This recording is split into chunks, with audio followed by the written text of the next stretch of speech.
హైదరాబాద్ లో దారుణమైన సంఘటన చోటు చేసుకుంది. ఒక పార్కింగ్ వివాదం ఒక నిండు ప్రాణాన్ని తీసింది. కారు మీద జస్ట్ గీత పడినందుకు నిందితుడు కొట్టి చంపేశాడు. దీనికి సంబంధించిన మరిన్ని వివరాలు ఇప్పుడు తెలుసుకునే ప్రయత్నం చేద్దాం.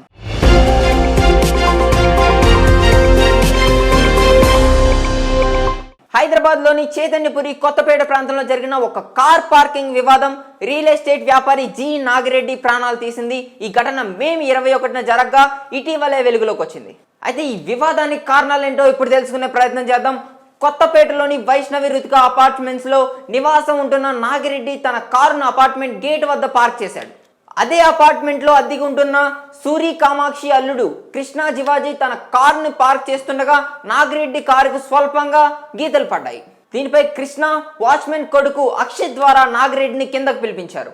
కిందకు వచ్చిన నాగిరెడ్డి కృష్ణకు మధ్య పార్కింగ్ విషయంలో తీవ్ర వాగ్వాదం జరిగింది. ఈ క్రమంలోనే ఇద్దరి మధ్య తోపులాట చోటు చేసుకుంది. నాగిరెడ్డి భార్య అన్నపూర్ణ తెలిపిన వివరాల ప్రకారం కృష్ణ తన భర్తపై దాడి చేయడంతో నాగిరెడ్డి కుప్పకూలిపోయాడు. ఆయన చెవిలో నుంచి రక్తం వచ్చింది, నోట్లో నుంచి నురగ రావడం గమనించారు. వెంటనే స్థానికుల సహాయంతో నాగిరెడ్డిని ఆసుపత్రికి తరలించారు. అప్పటికే మృతి చెందినట్లు వైద్యులు ధృవీకరించారు. అయితే పోలీసులు ఇప్పటికీ కేసు పైన దర్యాప్తు చేస్తున్నారు. అన్నపూర్ణ ఫిర్యాదు మేరకు చైతన్యపురి పోలీసులు మే 21 రాత్రి కృష్ణా జివాజీపై భారత న్యాయ సంహితలో సెక్షన్ 105 హత్యకు సమానం కానీ నేరపూరిత నరహత్య కింద కేసు నమోదు చేశారు. సీసీటీవీ ఫుటేజ్లో ఇద్దరి మధ్య ఘర్షణ జరుగుతున్నట్లు స్పష్టంగా ఉందని చైతన్యపురి ఇన్స్పెక్టర్ జి వెంకటేశ్వరరావు తెలిపారు. నాగిరెడ్డి మృతికి గల ఖచ్చితమైన కారణం పోస్ట్ మార్టం నివేదిక తర్వాత తెలుస్తుందని ఆయన పేర్కొన్నారు. అయితే ఇప్పటికే నిందితుడు పరారీలో ఉన్నాడు. ఘటన జరిగిన తర్వాత కృష్ణా జివాజీ తన కారులో పరారయ్యాడు. అతని అత్తమామలు కూడా అపార్ట్మెంట్ ఖాళీ చేసి ఫోన్ స్విచ్ ఆఫ్ చేసుకొని అందుబాటులో లేరు. కృష్ణా స్వస్థలం రాజమండ్రి అని పోలీసులు భావిస్తున్నారు. నిందితుడిని పట్టుకోవడానికి పోలీసులు గాలింపు చర్యలు చేపట్టారు. కాల్ డేటా రికార్డుల ఆధారంగా కృష్ణ ఆదిలాబాద్ లో ఉన్నట్లు గుర్తించి ప్రత్యేక బృందాలను అక్కడికి పంపించినట్లు సమాచారం. ఈ ఘటన హైదరాబాద్ లో నివాసితుల భద్రత, పార్కింగ్ వివాదాల పరిష్కారాలపై తీవ్ర ఆందోళనలు రేకెత్తుతున్నాయి. అన్నపూర్ణ గారు ఇచ్చిన స్టేట్మెంట్ ప్రకారం ఆ కార్కి ఏదైతే గీత పడిందో అది మేము బాగు చేపించే స్థితిలోనే ఉన్నాం, మేము బాగు చేపించగలం, ఆ స్తోమత మాకున్నా కానీ అతడు నిందితుడు ఈ కృష్ణ అనే వ్యక్తి చినకావేశంతో ఏమాత్రం ఆలోచించకుండా దాడి చేసి చంపాడని ఆవిడ కన్నీరు మున్నీరు అవుతున్నారు. ఈ సంఘటన విన్న ప్రతి ఒక్కళ్ళు ఆందోళన చెందుతున్నారు. అసలు ఇంత చిన్నకావేశంతో కారు మీద చిన్న గీత పడిందని ప్రాణాలు తీశారని ఆ చుట్టుపక్కల ప్రజలందరూ భయాందోళనకు గురవుతున్నారు. అసలు సమాజం ఎటు వెళ్తుంది? ఈ చిన్నకావేశాలు, ఈ కోపాలతో మనుషులు చంపుకునేదాకా వస్తున్నారా అని ప్రతి ఒక్కళ్ళు అతన్ని తిడుతున్నారు.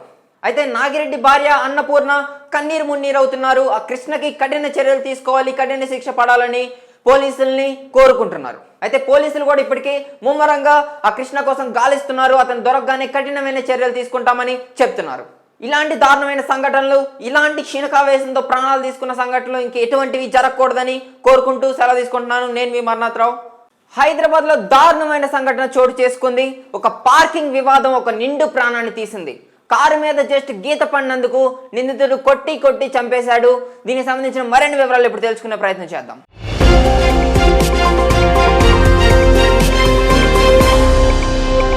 హైదరాబాద్ లోని చైతన్యపురి కొత్తపేట ప్రాంతంలో జరిగిన ఒక కార్ పార్కింగ్ వివాదం రియల్ ఎస్టేట్ వ్యాపారి జి నాగిరెడ్డి ప్రాణాలు తీసింది. ఈ ఘటన మే 21న జరగ్గా ఇటీవలే వెలుగులోకి వచ్చింది.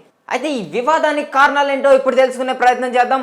కొత్తపేటలోని వైష్ణవి రుతిక అపార్ట్మెంట్స్ లో నివాసం ఉంటున్న నాగిరెడ్డి తన కారును అపార్ట్మెంట్ గేట్ వద్ద పార్క్ చేశాడు.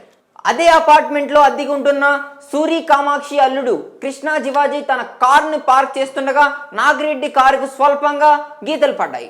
దీనిపై కృష్ణ వాచ్మెన్ కొడుకు అక్షిత్ ద్వారా నాగిరెడ్డిని కిందకు పిలిపించారు. కిందకు వచ్చిన నాగిరెడ్డి కృష్ణకు మధ్య పార్కింగ్ విషయంలో తీవ్ర వాగ్వాదం జరిగింది. ఈ క్రమంలోనే ఇద్దరి మధ్య తోపులాట చోటు చేసుకుంది. నాగిరెడ్డి భార్య అన్నపూర్ణ తెలిపిన వివరాల ప్రకారం కృష్ణ తన భర్తపై దాడి చేయడంతో నాగిరెడ్డి కుప్పకూలిపోయాడు. ఆయన చెవిలో నుంచి రక్తం వచ్చింది, నోట్లో నుంచి నురగ రావడం గమనించారు. వెంటనే స్థానికుల సహాయంతో నాగిరెడ్డిని ఆసుపత్రికి తరలించారు. అప్పటికే మృతి చెందినట్లు వైద్యులు ధృవీకరించారు. అయితే పోలీసులు ఇప్పటికీ కేసు పైన దర్యాప్తు చేస్తున్నారు. అన్నపూర్ణ ఫిర్యాదు మేరకు చైతన్యపురి పోలీసులు మే 21 రాత్రి కృష్ణా జివాజీపై భారత న్యాయ సంహితలో సెక్షన్ 105 హత్యకు సమానం కానీ నేరపూరిత నరహత్య కింద కేసు నమోదు చేశారు. సీసీటీవీ ఫుటేజ్లో ఇద్దరి మధ్య ఘర్షణ జరుగుతున్నట్లు స్పష్టంగా ఉందని చైతన్యపురి ఇన్స్పెక్టర్ జి వెంకటేశ్వరరావు తెలిపారు. నాగిరెడ్డి మృతికి గల ఖచ్చితమైన కారణం పోస్ట్ మార్టం నివేదిక తర్వాత తెలుస్తుందని ఆయన పేర్కొన్నారు. అయితే ఇప్పటికే నిందితుడు పరారీలో ఉన్నాడు. ఘటన జరిగిన తర్వాత కృష్ణా శివాజీ తన కారులో పరారయ్యాడు. అతని అత్తమామలు కూడా అపార్ట్మెంట్ ఖాళీ చేసి ఫోన్ స్విచ్ ఆఫ్ చేసుకొని అందుబాటులో లేరు. కృష్ణా స్వస్థలం రాజమండ్రి అని పోలీసులు భావిస్తున్నారు. నిందితుడిని పట్టుకోవడానికి పోలీసులు గాలింపు చర్యలు చేపట్టారు. కాల్ డేటా రికార్డుల ఆధారంగా కృష్ణ ఆదిలాబాద్లో ఉన్నట్లు గుర్తించి ప్రత్యేక బృందాలను అక్కడికి పంపించినట్లు సమాచారం. ఈ ఘటన హైదరాబాద్లో నివాసితుల భద్రత, పార్కింగ్ వివాదాల పరిష్కారాలపై తీవ్ర ఆందోళనలు రేకెత్తుతున్నాయి. అన్నపూర్ణ గారు ఇచ్చిన స్టేట్మెంట్ ప్రకారం ఆ కార్కి ఏదైతే గీత పడిందో అది మేము బాగు చేపించే స్థితిలోనే ఉన్నాం, మేము బాగు చేపించగలం, ఆ స్తోమత మాకున్నా కానీ అతడు నిందితుడు ఈ కృష్ణ అనే వ్యక్తి చినకావేశంతో ఏమాత్రం ఆలోచించకుండా దాడి చేసి చంపాడని ఆవిడ కన్నీరు మున్నీరు అవుతున్నారు. ఈ సంఘటన విన్న ప్రతి ఒక్కళ్ళు ఆందోళన చెందుతున్నారు. అసలు ఇంత చిన్నకావేశంతో కారు మీద చిన్న గీత పడిందని ప్రాణాలు తీశారని ఆ చుట్టుపక్కల ప్రజలందరూ భయాందోళనకు గురవుతున్నారు. అసలు సమాజం ఎటు వెళ్తుంది? ఈ చిన్నకావేశాలు, ఈ కోపాలతో మనుషులు చంపుకునేదాకా వస్తున్నారా అని ప్రతి ఒక్కళ్ళు అతన్ని తిడుతున్నారు.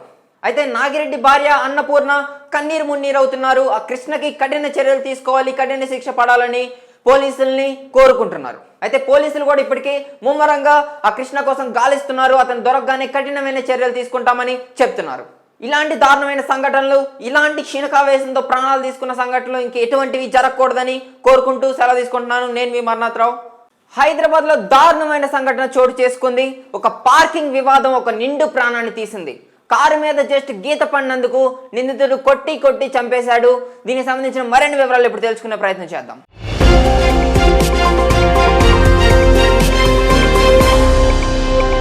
హైదరాబాద్లోని చైతన్యపురి కొత్తపేట ప్రాంతంలో జరిగిన ఒక కార్ పార్కింగ్ వివాదం రియల్ ఎస్టేట్ వ్యాపారి జి నాగిరెడ్డి ప్రాణాలు తీసింది. ఈ ఘటన మే 21న జరగగా ఇటీవలే వెలుగులోకి వచ్చింది. అయితే ఈ వివాదానికి కారణాలేంటో ఇప్పుడు తెలుసుకునే ప్రయత్నం చేద్దాం. కొత్తపేటలోని వైష్ణవి రుతిక అపార్ట్మెంట్స్ లో నివాసం ఉంటున్న నాగిరెడ్డి తన కారును అపార్ట్మెంట్ గేట్ వద్ద పార్క్ చేశాడు. అదే అపార్ట్మెంట్ లో అద్దెకు ఉంటున్న సూరి కామాక్షి అల్లుడు కృష్ణా శివాజీ తన కారుని పార్క్ చేస్తుండగా నాగిరెడ్డి కారుకు స్వల్పంగా గీతలు పడ్డాయి.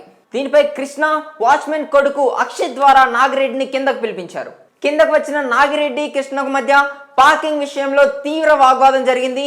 ఈ క్రమంలోనే ఇద్దరి మధ్య తోపులాట చోటు చేసుకుంది. నాగిరెడ్డి భార్య అన్నపూర్ణ తెలిపిన వివరాల ప్రకారం కృష్ణ తన భర్తపై దాడి చేయడంతో నాగిరెడ్డి కుప్పకూలిపోయాడు. ఆయన చెవిలో నుంచి రక్తం వచ్చింది, నోట్లో నుంచి నురగ రావడం గమనించారు. వెంటనే స్థానికుల సహాయంతో నాగిరెడ్డిని ఆసుపత్రికి తరలించారు. అప్పటికే మృతి చెందినట్లు వైద్యులు ధృవీకరించారు. అయితే పోలీసులు ఇప్పటికీ కేసు పైన దర్యాప్తు చేస్తున్నారు. అన్నపూర్ణ ఫిర్యాదు మేరకు చైతన్యపురి పోలీసులు మే 21 రాత్రి కృష్ణా శివాజీపై భారత న్యాయ సంహితలో సెక్షన్ 105 హత్యకు సమానం కానీ నేరపూర్వక నరహత్య కింద కేసు నమోదు చేశారు. సీసీటీవీ ఫుటేజ్లో ఇద్దరి మధ్య ఘర్షణ జరుగుతున్నట్లు స్పష్టంగా ఉందని చైతన్యపురి ఇన్స్పెక్టర్ జి వెంకటేశ్వరరావు తెలిపారు. నాగిరెడ్డి మృతికి గల ఖచ్చితమైన కారణం పోస్ట్ మార్టం నివేదిక తర్వాత తెలుస్తుందని ఆయన పేర్కొన్నారు. అయితే ఇప్పటికే నిందితుడు పరారీలో ఉన్నాడు. ఘటన జరిగిన తర్వాత కృష్ణా శివాజీ తన కారులో పరారయ్యాడు. అతని అత్తమామలు కూడా అపార్ట్మెంట్ ఖాళీ చేసి ఫోన్ స్విచ్ ఆఫ్ చేసుకొని అందుబాటులో లేరు. కృష్ణా స్వస్థలం రాజమండ్రి అని పోలీసులు భావిస్తున్నారు. నిందితుడిని పట్టుకోవడానికి పోలీసులు గాలింపు చర్యలు చేపట్టారు. కాల్ డేటా రికార్డుల ఆధారంగా కృష్ణ ఆదిలాబాద్లో ఉన్నట్లు గుర్తించి ప్రత్యేక బృందాలను అక్కడికి పంపించినట్లు సమాచారం. ఈ ఘటన హైదరాబాద్లో నివాసితుల భద్రత, పార్కింగ్ వివాదాల పరిష్కారాలపై తీవ్ర ఆందోళనలు రేకెత్తుతున్నాయి. అన్నపూర్ణ గారు ఇచ్చిన స్టేట్మెంట్ ప్రకారం ఆ కార్కి ఏదైతే గీత పడిందో అది మేము బాగు చేపించే స్థితిలోనే ఉన్నాం, మేము బాగు చేపించగలం, ఆ స్తోమత మాకున్నా కానీ అతడు నిందితుడు ఈ కృష్ణ అనే వ్యక్తి చినకావేశంతో ఏమాత్రం ఆలోచించకుండా దాడి చేసి చంపాడని ఆవిడ కన్నీరు మున్నీరు అవుతున్నారు. ఈ సంఘటన విన్న ప్రతి ఒక్కళ్ళు ఆందోళన చెందుతున్నారు. అసలు ఇంత చిన్నకావేశంతో కారు మీద చిన్న గీత పడిందని ప్రాణాలు తీశారని ఆ చుట్టుపక్కల ప్రజలందరూ భయాందోళనకు గురవుతున్నారు. అసలు సమాజం ఎటు వెళ్తుంది? ఈ చిన్నకావేశాలు, ఈ కోపాలతో మనుషులు చంపుకునేదాకా వస్తున్నారా అని ప్రతి ఒక్కళ్ళు అతన్ని తిడుతున్నారు. అయితే నాగిరెడ్డి భార్య అన్నపూర్ణ కన్నీరు మున్నీరు అవుతున్నారు. ఆ కృష్ణకి కఠిన చర్యలు తీసుకోవాలి, కఠిన శిక్ష పడాలని పోలీసుల్ని కోరుకుంటున్నారు. అయితే పోలీసులు కూడా ఇప్పటికీ ముమ్మరంగా ఆ కృష్ణ కోసం గాలిస్తున్నారు. అతను దొరకగానే కఠినమైన చర్యలు తీసుకుంటామని చెప్తున్నారు. ఇలాంటి దారుణమైన సంఘటనలు, ఇలాంటి క్షీణకావేశంతో ప్రాణాలు తీసుకున్న సంఘటనలు ఇంక ఎటువంటివి జరగకూడదని కోరుకుంటూ సెలవు తీసుకుంటున్నాను. నేను మీ మర్నాథరావు.